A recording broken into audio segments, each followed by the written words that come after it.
and actually an interesting dynamic happens between you and your previous work, and it happens as soon as you put out your second record. Everything you do is a standing ovation on your first record if you're having that breakthrough record. And then you put out your second body of work, and then you realize that everything you're putting out now is being compared to what they liked about your first record. But then you put out the third one, and then it's compared to the first two. Then you put out the fourth one, then it's compared to the first three, and it goes on and on and on. By the time you're at album 7, you have such a strange, convoluted relationship with your previous work, because you're like, damn it, All Too Well was a good song. And I knew with this album, it was like something that was almost a return to form. Like Reputation was such an important record for me because I couldn't stop writing. And I needed to write that album, and I needed to put out that album, and I needed to not explain that album. Because another thing about that album was I knew if I did an interview about it, none of it would be about music. And this entire like lover phase of my life, there's been no distraction from the music. Because you're in a place where you're actually telling a very personal story, or telling something so personal to you that someone else's opinion, be it brilliant or otherwise, could only cloud that, really. Yeah, and I thankfully work with really wonderful collaborators who, you know, Jack is amazing. Like when I bring in a song that I've written 100%, some producers will not, like nowadays, some producers will not produce something that they didn't have a co-write on. We really haven't figured out a way to compensate the creators, and that's something that I'm always going to be very vocal about until I feel like it's fixed. I definitely want to, when I write a song 100%, I want credit for that, and I think that's fair. But I also, when people have these policies where they're like, we won't do this without this, I understand why. But I love right now, you know, out there we have amazing creators like Halsey. Like Halsey's an amazing writer, and she speaks up for what she cares about, and she's very vocal about things, and we have these very fierce women out there. It's amazing time. It's so good. We were just talking about the internet back there and some of our favorite moments. You may walk away from that world, but you're able to tap in and use it whenever you want, and you do it very effectively. Are you into it? The internet? The only thing I really read every day is political news. Oddly, there are actual inflections of how I feel politically on this record, more so than ever before. Like, you know, you need to calm down is The Man? Yeah, The Man. There's a song called Miss Americana and the Heartbreak Prince. See, I didn't pick it up on that one. It's definitely all about politics. You've got these songs that definitely welcome people into your world, and yet you're able to keep yourself distant from that scrutiny. How do you do that? I think after a while, you just realize that it's part of the job.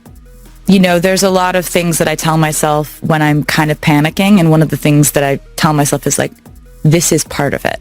This is normal. And that's something that I tell a lot of new artists and a lot of people who I end up talking to who are like, hey, so you've been through a lot a little advice of for me? things. Yeah. What, I'm freaking out. I'm getting my first wave of bad press. Like, what do I do? And I'm like, do not let anything stop you from making art. Just make things. Do not get so caught up in this that it stops you from making art. Or if you need to, make art about this, but never stop making things. When was it hardest? When was it toughest for you? This has happened several times. So I can't, like, you know, when I was like 23 and people were just like kind of reducing me to like kind of making slideshows of like my dating life and putting people in there that I'd sat next to at a party once and deciding that my songwriting was like a trick rather than a skill and a craft. Kind of, it's a way to take a woman who's doing her job and succeeding at doing her job and making things, and it's in a way it's figuring out how to completely minimize that skill by taking something that everyone, you know, in their darkest moments loves to do, which is to slut shame. And so now when I see this happening, I can see a headline about a young artist, about a young female artist, about like another breakup, and it sends me into It takes you back there to a degree? It sends me into a real sad place because I don't want that to keep happening. And I don't think people understand how easy it is to infer that someone who's a female artist or a female in our industry is somehow doing something wrong by wanting love, wanting money, wanting success. Women are not allowed to want those things. the way that men are allowed to want them. Do you still have blind sides? Do you still have things that catch you off guard? Things that kind of surprise you that you're not prepared for? You know, every step of my career, there's been, you know, people questioning whether I deserve to be there. So I feel like my whole career up until very recently was spent trying to prove myself to those people and trying to prove that I belong here, that I'm going to work hard enough, that I'm going to make music that's good enough to belong here. And, you know, I've had people standing up and saying, you don't deserve to be here, either very loudly or very loudly in headlines or, you know, comments or whatever. But, you know, that's part of life. New adventures. Cats. Yeah. Yes. I'm so happy I got to do this. I really wanted to work with Tom Hooper. I know that he records live and he films and records your vocals live. It's such an interesting thing to me, and I wanted to see him work. I had actually done screen tests for Les Mis and had met him through that process, like 2012. Really? Yeah. You went for it? Yeah. I didn't get it. Do people know that? Is that out there?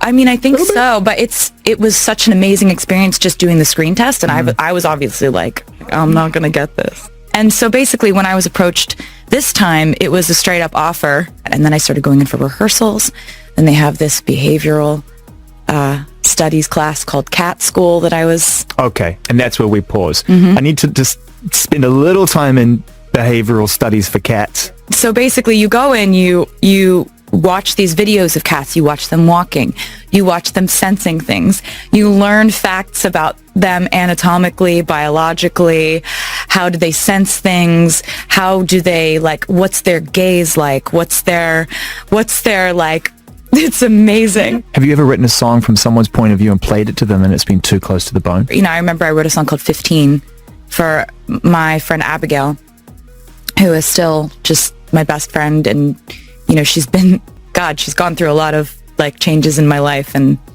changes in her life, and we just still are like this. And she was my, you know, sitting next to me in freshman year, and we became best friends. And a few years later, I wrote a song called 15 that was about, you know, not just my life and journey at that age, but also hers. And I had to, you know, that was a situation where I played it for her, and I was like, this is just for you, and it's never going to see the light of day if you don't want it to. And she was like, no, you need to put this out. What do you love most about your friends? What is the one trait that you really look to? You know, I now like see resilience as like a major quality in friendship. Like when your stock is down, if they're still wanting to hang out, that's like, and I know who those people are now. It's really fun to know that. Celine is one of those people. Oh, she is. And by the time we start to put this out, there'll be music. It's just, I'm so proud of her. She's been through so much. I've watched so much happen in her life. I'm 100% convinced this is the best thing she's done. When asked what made her believe in her marriage to Travis Kelce, Taylor Swift didn't hesitate. He makes me feel chosen every day, not for the glamour, not for the job, but for who I truly am. She highlighted that mutual support in their careers is key. Travis regularly attends her shows, while Taylor doesn't miss his important games. Yet what she treasures most aren't the public moments, but the quiet, private ones behind the scenes. We can sit together for hours without saying too much. That peace is more precious to me than anything, she shared. For Taylor, marriage and independence coexist beautifully. A notable point in the interview is her insistence that marriage hasn't diminished her individuality.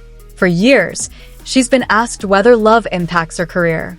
She responded, I don't think marriage means losing yourself. If you're with the right person, you're encouraged to become a better version of yourself. For her, it's essential that both partners grow together, rather than one giving up their dreams for the other. Travis, she says, always respects her busy schedule and creative freedom. Family support has been equally important.